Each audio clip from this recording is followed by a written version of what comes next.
Good morning to all of you. कैसे हैं आप लोग।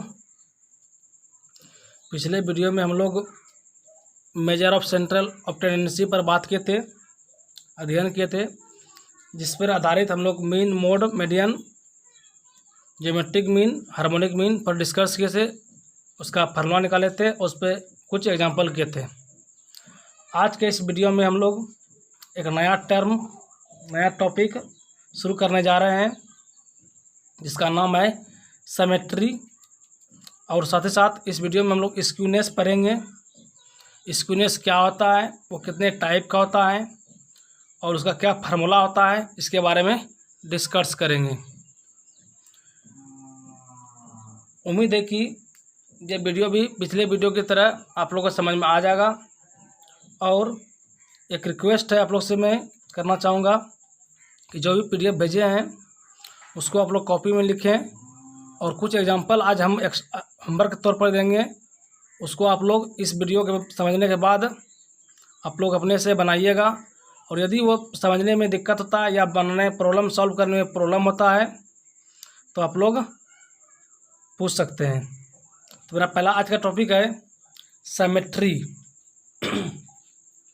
सिमेट्री क्या होता है, ये कहता है a distribution is said to be symmetrical when its mean, median and mode are identical that is equal.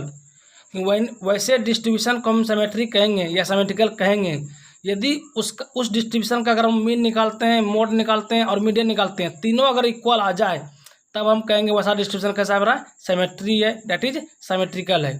ठीक है ना। तो दैट इज क्या हुआ, मीन बराबर मोड बराबर मीडियन। यानी कि किसी भी कोई भी अगर आपका डाटा दिया हुआ है, उस डाटा का हम पहले क्या करेंगे, मीन, मीडियन और मोड निकालेंगे। तीनों अगर इक्वल आ जाता है तब वो क्या होगा, मेरा सिमेट्री होगा, अदरवाइज वो सिमेट्री नहीं होगा। इस पर एक एग्जांपल लेते हैं। Consider the following frequency distribution. मान लिए कि ये मेरा कोई ये जो फॉलोइंग नीचे वाला ये जो टेबल है, ये कोई फ्रीक्वेंसी डिस्ट्रीब्यूशन है। तो इसमें हमको क्या करना, चेक करना है कि ये सिमेट्री है या फिर सिमेट्री नहीं है। ठीक है ना। तो इसके लिए क्या करेंगे, हम पहले मीन निकालेंगे। और मीन निकालने के लिए हम लोग पिछले वीडियो में हम लोग जान चुके हैं, मीन क्या होता है, x bar equal to 10 × 2 plus 20 × 6 plus 30 × 10 plus 40 × 14 plus 50 × 10 plus 60 × 6 plus 70 × 2। अब बाय कितना, टोटल फ्रीक्वेंसी, इस सारे का सम कितना होगा, 50। तो सॉल्व करने के बाद मेरा वैल्यू कितना आया, 40। यानी कि इस डिस्ट्रीब्यूशन का, फ्रीक्वेंसी डिस्ट्रीब्यूशन का मेरा मीन कितना निकला, 40 निकल गया। ठीक है। अब क्या निकालना है, इसका हमको मीडियन निकालना है। ठीक है ना। तो मीडियन निकालने के लिए हम लोग क्या करते थे, इधर हम x ले लिए, इसको इस तरफ लिख दिए ये वाला टर्म, और f लिख लिए इधर। अब क्या करते हैं, हम इसका कम्युलेटिव फ्रीक्वेंसी निकालते हैं। ये मेरा हो गया फ्रीक्वेंसी। अब क्या निकालेंगे, कम्युलेटिव फ्रीक्वेंसी। कम्युलेटिव फ्रीक्वेंसी कैसे निकालते हैं, ये दो को रखें, निचला को मतलब 8 किए, फिर इसको इसमें 8 किए, फिर इसको इसमें 8 किए, इसको 8 किए, इस तरह एंड सो ऑन। और इसका टोटल फ्रीक्वेंसी का जो सम होता है वो मेरा इसका लास्ट टर्म होता है।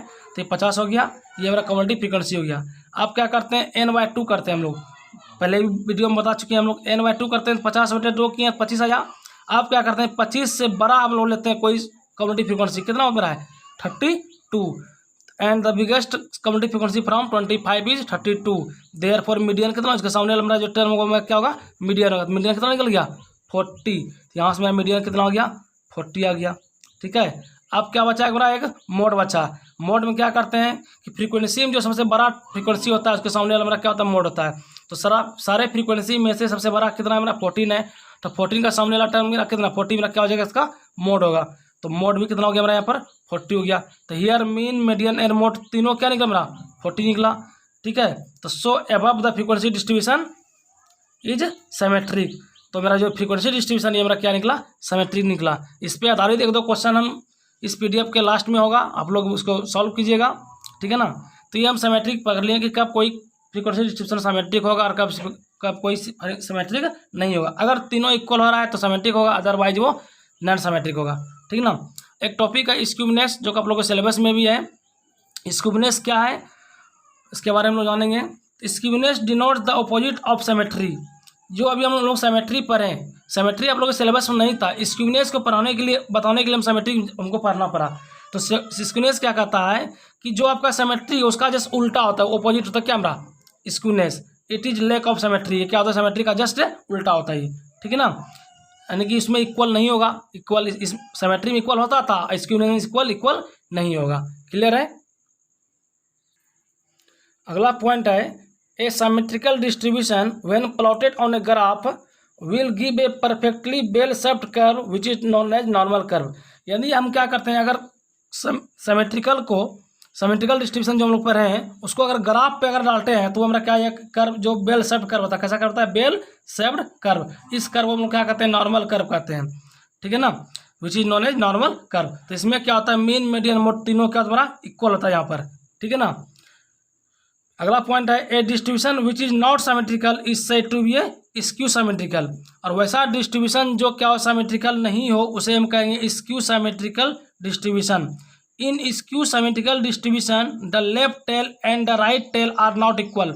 और स्क्यू सिमेट्रिकल में क्या होता है, ये जो आप देख रहे हैं टेल ना, ये लेफ्ट टेल हो गया, ये राइट टेल हो गया, इसमें दोनों भी इक्वल है, लेकिन स्क्यू में क्या होगा, हमारा इक्वल नहीं होगा। कौन कभी ये छोटा हो जाएगा, कभी ये बड़ा हो जाएगा, कभी ये बड़ा हो जाएगा, ये छोटा हो जाएगा। कोई न कोई ये टेल देख रहे हैं, कभी छोटा ये होगा, कभी ये बड़ा हो जाएगा, कभी ये छोटा तो ये बड़ा हो जाएगा, इनको भी इक्वल नहीं होता है, ठीक ना। तो वैसे किसमें, स्क्यू सिमेट्रिकल में। अब इसमें क्या होता है, ये जो सिमेट्रिकल होता है, ये दो टाइप होता है, एक होता है निगेटिव स्क्यू सिमेट्रिकल, एक होता है पॉजिटिव स्क्यू सिमेट्रिकल। निगेटिव में क्या होता है कि अगर लेफ्ट टेल क्या, ये लेफ्ट टेल अगर है, ये अगर बड़ा है किससे, राइट से, इधर हमेशा ये बड़ा होगा, तब कहलाएगा निगेटिव। और पॉजिटिव में क्या होगा, ये आपका राइट टेल बड़ा होगा, ठीक ना। पॉजिटिव में क्या होगा हमारा, ये राइट टेल बड़ा होगा, राइट टेल इज लॉन्गर किससे, लेफ्ट से। इसमें नेगेटिव में लेफ्ट बड़ा होगा और पॉजिटिव में राइट बड़ा होगा, ये चीज़ आप लोग ध्यान रखिएगा। इसमें आप अगर इधर अगर लेफ्ट बड़ा है तो मीन मोड इधर आ जाएगा, अगर इधर राइट बड़ा है तो मीन मोड इधर आ जाएगा, ठीक है ना, मीडियन और मोड मीन इधर आपका आ जाएगा। नेक्स्ट पॉइंट है in skew distribution mean median and mode are not equal. इसमें कभी तीनों इक्वल नहीं, देखिए तीनों इक्वल है, यहाँ दिखाई पड़ रहा है ना, ये मोड यहाँ पे वैल्यू, ये वैल्यू मान लें अगर ये वैल्यू कुछ और होगा तो ये वैल्यू कुछ और होगा, ये वैल्यू कुछ और होगा, या उसी तरह यहाँ भी यहाँ ये वैल्यू कुछ और होगा, मोड मीडियन कुछ और होगा, मीन कुछ और होगा, यानी ये तीनों इक्वल नहीं है किसमें, स्क्यू डिस्ट्रीब्यूशन में, ठीक है ना। जबकि सिमेट्रिकल में क्या होता था, तीनों मेरा इक्वल आता था, तीनों वैल्यू मेरा क्या था यहाँ सिमेट्रिकल में इक्वल था, मीन मोड मोड तीनों यहाँ पे इक्वल था, तब दोनों साइड क्या था, बराबर था। इसमें क्या दोनों से बराबर नहीं है, इसका मतलब ये तीनों इक्वल नहीं होगा, ठीक है। अगला टॉपिक है टेस्ट ऑफ स्क्यूनेस। हम कैसे चेक करेंगे स्क्यूनेस है कि या नहीं है, तो कब स्क्यूनेस होगा कब स्क्यूनेस नहीं होगा, इसके आधारित पर कुछ टेस्ट है, ठीक है। There is no skewness if arithmetic mean बराबर मोड बराबर मीडियन। यानी किसी फ्रीक्वेंसी का अगर मीन, अर्थमेटिक मीन, मोड और मीडियन तीनों इक्वल होता है तब हम कहेंगे नो स्क्यूनेस, यानी स्क्यूनेस नहीं है। There is no skewness if third quadratic minus median बराबर हो जाए मीडियन फर्स्ट क्वाड्रेटिक। क्वाड्रेटिक क्या होता है, कोई किसी ग्राफ का चौथा भाग होता है, ठीक ना। तो अगर थर्ड क्वाड्रेटिक निकालेंगे फार्मूला से, इसका कुछ फार्मूला होता है, और माइनस करेंगे मीडियन, बराबर अगर हो जाए मीडियन माइनस फर्स्ट क्वाड्रेटिक अगर इक्वल होता है तब हम कहेंगे कि वो स्क्यूनेस नहीं है। और अगर if the sum of frequency which are less than mode, और क्या स्क्यूनेस कब नहीं होगा, एक और कंडीशन में, यदि सारे फ्रीक्वेंसी का सम वो मोड से लेस होता है, वो इक्वल हो जाए किसके, sum of frequency which is greater than mode, वो किसके, मोड के ग्रेटर से बड़ा हो जाए, दोनों इक्वल हो जाए, तो उस केस में भी मेरा स्क्यूनेस नहीं होगा। और लास्ट है if quadratic are equidistanted from the median, और मीडियन से अगर इक्विडिस्टेंटेड यानी इक्वल दूरी पे है, बराबर होता है, तब भी वहाँ पर स्क्यूनेस नहीं निकलते। 4 केस है स्क्यूनेस का चेक करने के लिए, ठीक है। तो हम लोग को जो है कुछ इसमें फार्मूला होता है मेजर ऑफ स्क्यूनेस का, तो एक टॉपिक है मेजर ऑफ स्क्यूनेस, इसमें हम लोग 4 फार्मूला हम लोग पढ़ते हैं। इसके दो तरह होता है, एक होता है एब्सोल्यूट मेजर, दूसरा होता है रिलेटिव मेजर। एब्सोल्यूट मेजर में क्या होता है, मीन माइनस मोड फार्मूला होता है। अगर किसी भी प्रॉब्लम में अगर कह दे मेजर ऑफ स्क्यूनेस फाइंड करें, तो वहाँ आप कह देगा आपको या तो एब्सोल्यूट मेजर से सॉल्व करें या फिर रिलेटिव मेजर से सॉल्व करते हैं। एब्सोल्यूट मेजर पर है करके एग्जामिनेशन में नहीं पूछता है, पूछता है आपका रिलेटिव मेजर। रिलेटिव मेजर में भी 4 तरह का होता है, Karl Pearson coefficient of skewness, Bowley's coefficient of skewness और कैलीज कोफिशिएंट ऑफ स्क्यूनेस। चौथा होता है measure of skewness based on the moments. इस 4 में से जो आता है आपका 2 पर आया करके एग्जाम में पूछता है, Karl Pearson coefficient of skewness ये वाला, और लास्ट वाला है जो है measure of skewness based on moments. तो हम 2 पर बताएंगे आप लोग को इस सिलेबस में, ठीक ना। ये दोनों हम लोग को नहीं पूछता है, इसे दोनों पर नहीं पढ़ेंगे हम लोग, ठीक है ना। तो पहला आप पढ़ेंगे और चौथा आप पढ़ेंगे। तो एब्सोल्यूट मेजर का फॉर्मूला आप लोग जान गए हैं, क्या होता है मीन माइनस मोड। अगर एब्सोल्यूट मेजर पूछ ले निकालने के लिए तो आप लोग क्या कीजिएगा, पहले उसका मीन निकालिएगा, फिर मोड निकालिएगा, दोनों को माइनस कर दीजिएगा, क्या होगा, निकल जाएगा एब्सोल्यूट मेजर निकल जाएगा। और रिलेटिव मेजर में मेरा पहला कौन है, Karl Pearson coefficient of skewness. तो हम पढ़ते हैं पहला curl Pearson coefficient of skewness क्या होता है। इस पर कुछ एक दो एग्जाम्पल करेंगे और उसके बाद कुछ एग्जाम्पल बनाने के लिए आप लोग को देंगे।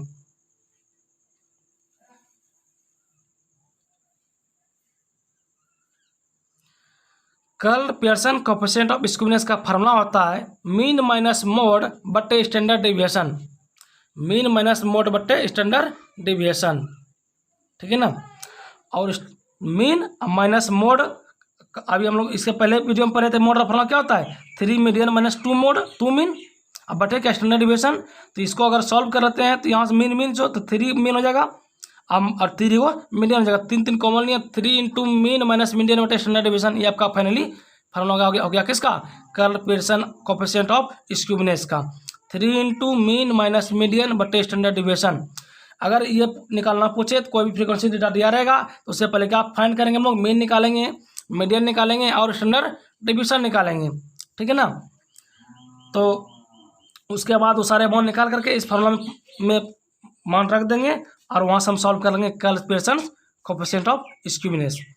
कभी कभी क्या होता है कि आपको जो हम कुछ होमवर्क दिए हैं उसमें आपको मीन दिया रहेगा, मीन दिया रहेगा, वेरिएंस दिया रहेगा और आपको स्टैंडर्ड डेविएशन दिया रहेगा या मोड दिया रहेगा, ठीक है ना। तो वहाँ से आपको कहेगा कि कर्ल पियर्सन निकालने के लिए तो एक फार्मूला आप लोग याद रखिएगा, प्रोबेबिलिटी का फार्मूला है कि variance of x equal to formula होता है रूट अंडर स्टैंडर्ड डेविएशन, ठीक है ना। ये फार्मूला आप याद रखिएगा। अब वेरिएंस दिया रहेगा तो स्टैंडर्ड डेविएशन निकाल लीजिएगा और मीन मोड आपको ऑलरेडी दिया रहेगा, तो ये फार्मूला भी आप लोग ध्यान रखिएगा, वेरिएंस ऑफ एक्स बराबर होता है root under standard deviation. Sorry उल्टा बोल दिया हम लोग, स्टैंडर्ड डेविएशन का फॉर्मूला होता है root under variance of x, इसमें रूट लगा दीजिएगा, मिस्टेक हो गया। यानी स्टैंडर्ड डेविएशन का फॉर्मूला होता है क्या, root under variance of x. ये प्रोबेबिलिटी का फॉर्मूला है, यहाँ आपको अप्लाइड होगा जो प्रॉब्लम दी है होमवर्क तुम्हें कि आपका वेरिएंस दिया रहेगा और आपको मीन दिया रहेगा, मोड दिया रहेगा, तो कहेगा आपको निकालने क्या कर्ल पियर्सन। कर्ल पियर्सन को स्टैंडर्ड डेविएशन चाहिए तो स्टैंडर्ड डेविएशन फाइंड करेंगे कहाँ से, वेरिएंस की मदद से हम लोग फाइंड कर लेंगे, ठीक है ना। तो नेक्स्ट पॉइंट है it is generally lies between -1 and 1, और कर्ल पियर्सन कोएफिशिएंट का जो वैल्यू होता है वो लाई करता है पराया करके -1 और 1 के बीच में ही लाई करता है, ठीक है ना। If its value is 0 then there is no skewness. अगर बाय चांस किसी रेयर केस में Karl Pearson coefficient of skewness का वैल्यू 0 आ जाए तो उस कंडीशन में मेरा कोई स्क्यूनेस नहीं होगा, देयर इज नो स्क्यूनेस। ये बात भी ऑब्जेक्टिव में ध्यान रखिएगा, ऑब्जेक्टिव में पूछता है, ठीक है। कर्ल पियर्सन कोएफिशिएंट पर हम एक एग्जांपल लेते हैं और बाकी कुछ एग्जांपल आप लोग को होमवर्क के तौर पर दिए हैं, ठीक है। तो मेरा पहला एग्जांपल है calculate curl Pearson coefficient of skewness from the given data. यानी नीचे जो गिवन डाटा दिया हुआ है इस डाटा के को यूज करते हुए हमको क्या फाइंड करना है, Karl Pearson coefficient of skewness find करना है। तो डाटा दिया हुआ है लाइफ टाइम इन मोमेंट्स बराबर दिया हुआ है इधर नंबर ऑफ मोबाइल, यानी 30 से 40 लाइफ में जो आपका मोबाइल दिया हुआ है संख्या 4, 40 से 50 में दिया हुआ है 6, 50 से 60 में दिया हुआ है 8, 60 से 70 में 26, 70 से 80 में 28, 80 से 90 में 12, 90 से 100 में 8, 100 से 110 में 5, 110 से 120 में दिया हुआ है आपका 3। तो इसको यूज करना है इस डाटा को, और क्या फाइंड करना है हमको, curl Pearson coefficient of skewness find करना है। तो सबसे पहले क्या करते हैं, इसको हम लोग इसके फॉर्म में सजा लेते हैं, ठीक है। तो इधर लिख दिए हम लोग सॉल्यूशन में लाइफ टाइम इन मोमेंट्स लिख दिए, इधर इसको इंटरवल को इस तरह लिख दिए, और नंबर ऑफ मोबाइल जो फ्रीक्वेंसी होगा, चूंकि यहाँ देखेंगे हम लोग ये फ्रीक्वेंसी है या फिर कम्युनिटी फ्रीक्वेंसी है, हमको चेक करना है पहले। तो यदि ये संख्या घटते बढ़ते क्रम में है, कभी घटा कभी बढ़ा कभी बढ़ा कभी घटा, तब वो फ्रीक्वेंसी होता है। और यदि हमेशा बढ़ते क्रम में रहता तब वो क्या होता है, मेरा वो कम्युनिटी फ्रीक्वेंसी होता, ठीक है ना। तो यहाँ पर देख रहे हैं 4, 6, 8, 26 बार 28 बार रहा है, बार गया, यहाँ पर घट गया, फिर घट गया, तो बढ़ा घटा, तो इसका मतलब क्या, मेरा फ्रीक्वेंसी हो गया। तो यहाँ पर नंबर ऑफ जो मोबाइल होगा मेरा क्या होगा, मेरा ये फ्रीक्वेंसी का कम करेगा, ठीक है ना। और हम पिछले वीडियो में बताए थे कि मीन मोड कैसे निकालेंगे, उसके लिए क्या चाहिए, मिड वैल्यू चाहिए। तो मिड वैल्यू कैसे फाइंड करते हैं, दोनों का सम बटे 2, तो 30 + 40 हो गया 70/2 करेंगे 35। उसी तरह 50 + 40 90/2 करेंगे 45। आज हम इसी तरह आगे बढ़ेंगे, दोनों का इंटरवल कितना 10 है, इसी 10 के अनुसार उसको बढ़ाते रहते हैं। 45 55 65 75 85 95 105 115। ये मेरा क्या हो गया मिड वैल्यू, इसको मान लिया हम लोग x, ठीक है। और हम लोग मीन का फॉर्मूला निकालने के लिए हम लोग यूज़ करते थे कि d निकालते थे, और d क्या होता था मेरा x - a, जहाँ a क्या था मेरा एज्यूम वैल्यू था, एज्यूम मीन था। एज्यूम मीन मतलब क्या, और एज्यूम मीन जो a मेरा है, यह मान लिया 75 a बराबर। ये हम लोग जो है कैसे निकालते हैं कि ये जो मेरा पहला दिया हुआ है 30, पहला अति इंटरवल का पहला लोअर लिमिट कितना है 30, और लास्ट का लेना है अपर लिमिट कितना है 120। तो 120 + 30 करना है बाय 2 करना है, तो 120 + 30 कितना हो गया 150/2 कितना हो गया 75। तो एज्यूम मीन क्या हो गया मेरा 75, ठीक है ना। तो ए बराबर एज्यूम मीन कितना मैंने 75, डी बराबर क्या x - a, तो x - a का वैल्यू कितना 75, x - 75। तो x का जो वैल्यू होगा हमारा ये जो वैल्यू निकाले हैं इसमें 75 माइनस करेंगे, तो 35 - 75 करेंगे तो -40 हो गया। उसी तरह 45 - 75 करेंगे तो -30 जगह, 55 - 75 करेंगे तो -20, 65 - 20 75 तो -10, और 75 - 75 करेंगे तो 0। सिमिलरली 85 माइनस करेंगे 75 10 हो जाएगा, 95 में घटाएंगे 75 तो 20 हो जाएगा, 105 में माइनस करेंगे तो कितना हो जाएगा 30, 115 में माइनस करेंगे 75 तो हो जाएगा 40। ये मेरा निकल गया डी। और मीन का फॉर्मूला क्या होता था a + समेशन FD/σf, तो FD चाहिए हमको, समेशन FD मतलब सारे FD का सम FD। तो F जो मेरा जो नंबर ऑफ मोबाइल है ये F, और ये जो D निकालें दोनों क्या करना है मल्टीप्लाई करेंगे, तो F × D हो जाएगा हमारा FD। तो 4 × -40 -160 हो जाएगा, 6 × कितना -30 तो -180 हो जाएगा, 88 × -20 ये हो जाएगा, 26 - 10 ये हो जाएगा, 28 - 0 0 हो गया, 12 × 10 120, 8 × 20 160, 5 × 30 150, 30 × 40 120। ये मेरा क्या निकल गया FD निकल गया, ठीक है ना FD। क्लियर है। अब हमको क्या करेंगे, हम लोग यहाँ पर FD निकाल लिए। अब जो होता है हम लोग मीन का फॉर्मूला लगाएंगे। मीन का फॉर्मूला क्या होता था a + समेशन FD/σf। तो ये समेशन FD मतलब सारे FD जो निकाले हैं डी, सारे FD को तोड़ लेंगे, अगर ऐड कर जोड़ लेते हैं तो मेरा समेशन FD निकल जाएगा। सारे को जोड़ कर लिए -210 निकला मेरा क्या समेशन FD। तो समेशन FD का इधर a का वैल्यू रख दें 75 प्लस -210 बटे कितना σf, इस सारे का सम कितना 100। इसको सॉल्व कर लिए 72.9 आ गया, ठीक है ना। ये मेरा निकला क्या मीन निकला। अब क्या निकालना है हमको मीडियन। तो मीडियन का फॉर्मूला क्या होता था L + n/2 - CF/f × I, ठीक है ना।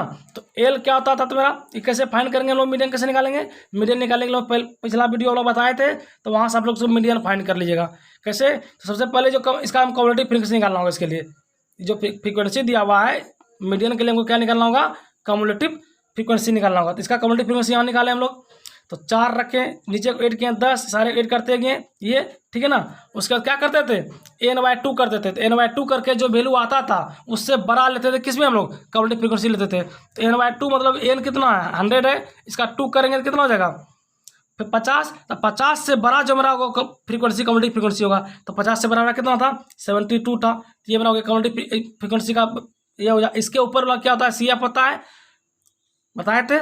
इसके ऊपर वाला वैल्यू क्या होता है मेरा CF होता है, इसके सामने वाला फ्रीक्वेंसी क्या होता है मेरा F होता है। तो ये हो गया CF, ये हो गया F, और इसका ये मेरा क्या हो गया मीडियन इंटरवल हो गया। इसमें L कितना हो जाएगा 70, और दोनों का इंटरवल I हो जाएगा। तो सारे वैल्यू को हम यहाँ क्या कर लेंगे इस फार्मूला में मान रख देंगे और सॉल्व कर लेंगे, तो आपका वैल्यू कितना हो गया 72.143। तो ये मेरा क्या निकल गया मीडियन निकल गया। अब क्या होता है हमको निकालना है स्टैंडर्ड डिविएशन। तो स्टैंडर्ड डिविएशन का भी फॉर्मूला बताए तुम लोग, summation FD² summation F minus summation FD/σf का स्क्वायर।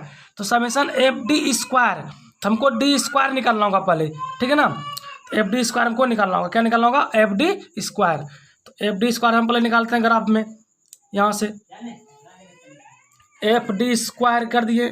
तो मतलब एफ से मल्टीप्लाई करना किसको, किसके साथ, डी के स्क्वायर के साथ।